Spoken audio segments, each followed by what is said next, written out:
നമസ്കാരം. വിശ്വസുന്ദരി പട്ടത്തിനായി മാറ്റുരയ്ക്കുവാൻ ഇപ്പോഴിതാ പാലസ്തീൻ സുന്ദരിയും അധിനിവേശത്തിൻ്റെയും പോരാട്ടത്തിൻ്റെയും കൊടും യാതനകളുടെയും വാർത്തകളാണ് കഴിഞ്ഞ കുറേ വർഷങ്ങളായി പാലസ്തീനിൽ നിന്നും നാം അറിയാറുള്ളത്. ഇപ്പോഴിതാ നദീൻ അയൂബ് എന്ന പാലസ്തീൻ യുവതിയാണ് വാർത്തകളിൽ നിറയുന്നത്. വിശ്വസുന്ദരി മത്സരത്തിൽ മാറ്റുരയ്ക്കുവാൻ പോവുകയാണ് ഈ പാലസ്തീൻ സുന്ദരി. വിശ്വസുന്ദരി മത്സരത്തിൻ്റെ ചരിത്രത്തിൽ ആദ്യമായാണ് ഒരു പാലസ്തീൻ സുന്ദരി പങ്കെടുക്കുന്നത് എന്ന സവിശേഷതയും ഈ മത്സരത്തിനുണ്ട്.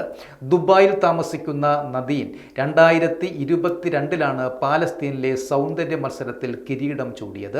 പാലസ്തീനിലെ സ്ത്രീകളുടെയും കുട്ടികളുടെയും നിശ്ചയദാർഢ്യത്തിൻ്റെയും പോരാട്ട വീര്യത്തിൻ്റെയും സ്വപ്നങ്ങളുടെയും സ്വരമായി തായ്ലൻഡിലെ മത്സരവേദിയിൽ താൻ ഉണ്ടാകുമെന്ന് കഴിഞ്ഞ ദിവസം നാദീൻ സമൂഹ മാധ്യമത്തിലൂടെ അറിയിക്കുകയായിരുന്നു. ലോകം മുഴുവനും എൻ്റെ ജന്മനാട്ടിലേക്ക് നോക്കുകയാണ്. വിശ്വസുന്ദരി മത്സരത്തിൽ പങ്കെടുക്കുന്നതിലൂടെ വലിയ ഉത്തരവാദിത്വങ്ങളാണ് ഞാൻ ഏറ്റെടുക്കുന്നതും നാദീൻ പറയുന്നു. നവംബർ 21 തായ്ലൻഡിലാണ് ഇക്കുറി വിശ്വസുന്ദരി മത്സരം. 74ാമത് വിശ്വസുന്ദരി മത്സരത്തിനാണ് തായ്ലൻഡ് ഇപ്പോൾ വേദിയാകുന്നത്. തായ്ലൻഡിലെ പാക്രറ്റ് ആണ് മത്സരവേദി.